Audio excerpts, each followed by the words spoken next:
हरिओम।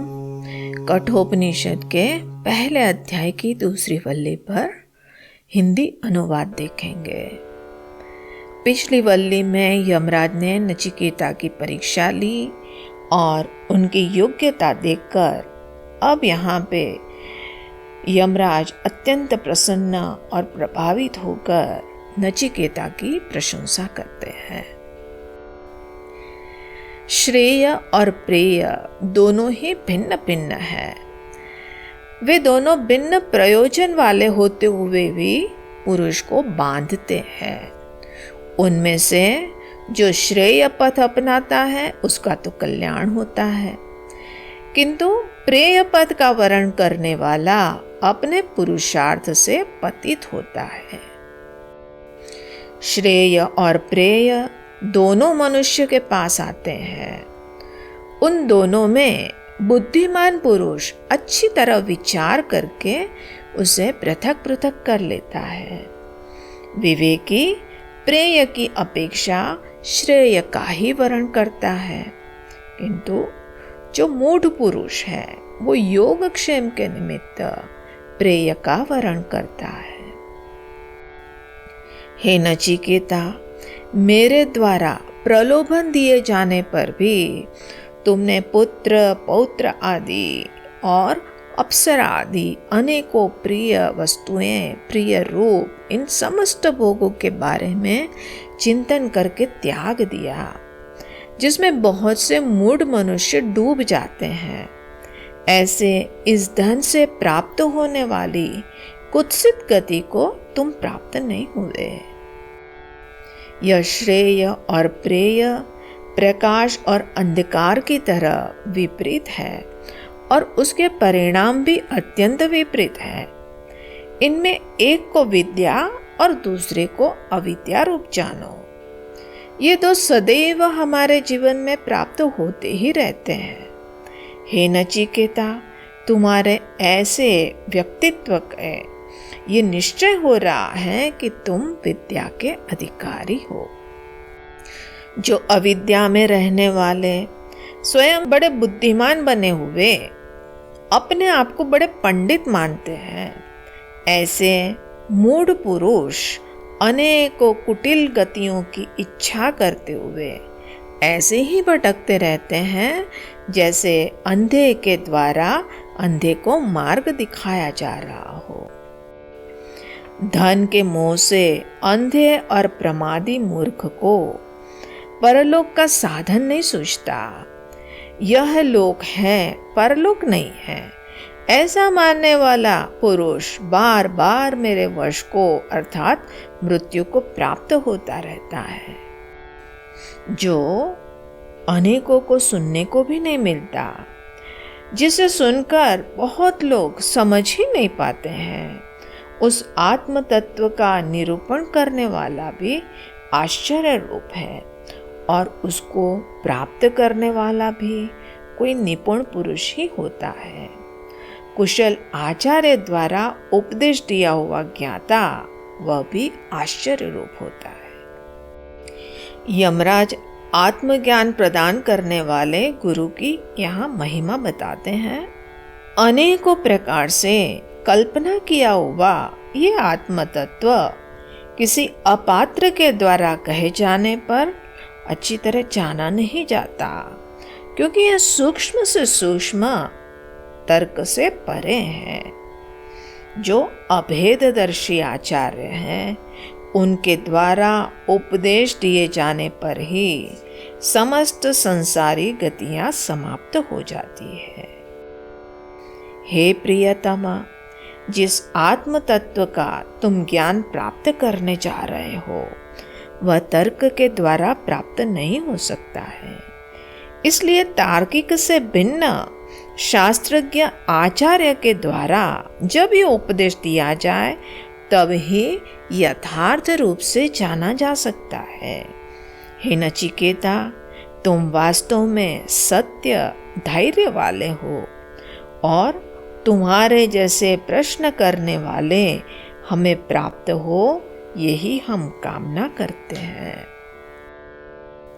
मैं जानता हूँ कि कर्म फूल रूप निधि अनित्य है, क्योंकि अनित्य साधनों के द्वारा वह नित्य प्राप्त नहीं किया जा सकता। तब भी मेरे द्वारा नाचिकेत अग्नि का चयन किया गया। उन अनित्य पदार्थों से ही मैं नित्य इस याम्य पद को प्राप्त हुआ हूँ।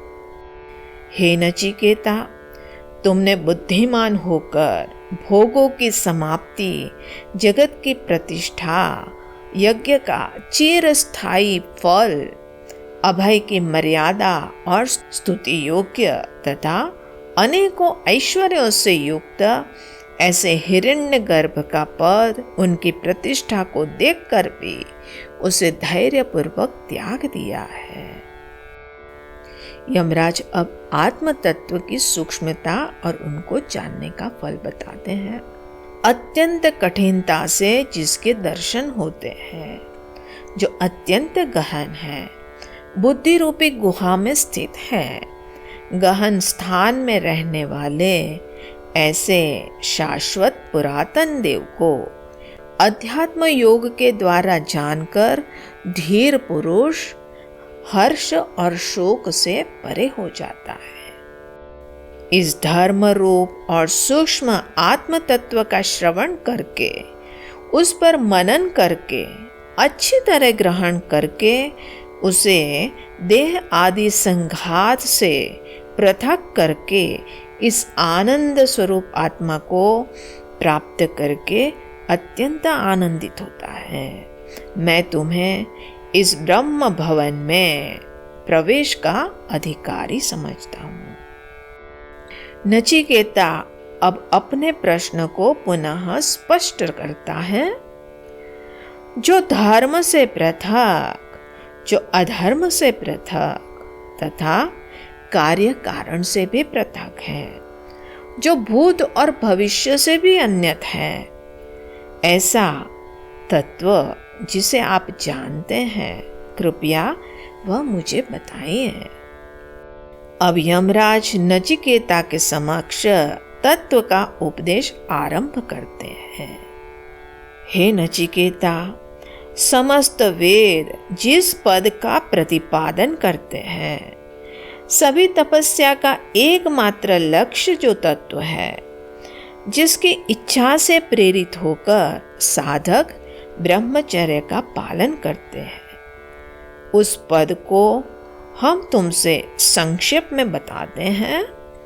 ओम ही यह पद है। यह अक्षर ही ब्रह्म है, यह अक्षर ही सर्वश्रेष्ठ है। इस अक्षर को ही जानकर जो जिसकी इच्छा करता है उसे प्राप्त कर लेता है। यही श्रेष्ठ आलंबन है, यही परम आलंबन है। इस आलंबन को जानकर पुरुष ब्रह्मलोक में महिमान्वित होता है। यह विपश्चित मेधावी आत्मा न स्वयं उत्पन्न होती है न मरती है। यह न तो किसी अन्य कारण से उत्पन्न हुए हैं और न स्वतः ही बनी है। यह अजन्मा, शाश्वत, नित्य और पुरातन है तथा शरीर के मारे जाने पर भी वह स्वयं नहीं मरती। यदि मारने वाला आत्मा को मारने का विचार करता है और मारा जाने वाला उसे मारा हुआ समझता है, तो वे दोनों ही उसे नहीं जानते हैं, क्योंकि यह न तो मारता है और न ही मारा जाता है।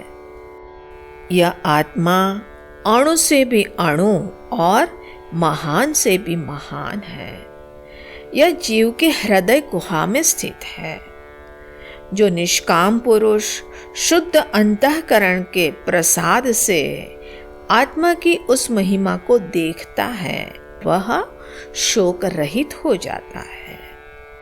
यह स्थित रहता हुआ भी दूर तक जाता है, शयन करता हुआ भी सब और पहुंचा है। उन मद से युक्त और मद से रहित देव को मेरे सिवा अर्थात अपने आप से भिन्न कौन जान सकता है, क्योंकि वह स्वयं से पृथक नहीं है। जो सब शरीरों में शरीर रहित, जो अनित्यों में नित्य स्वरूप है, उस महान और सर्वव्यापक आत्मा को जानकर बुद्धिमान पुरुष शोक नहीं करता।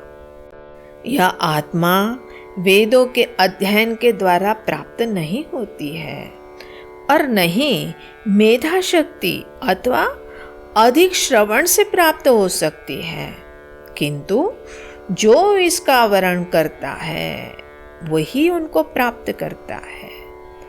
उनके प्रति आत्मा अपने स्वरूप को अभिव्यक्त कर देती है।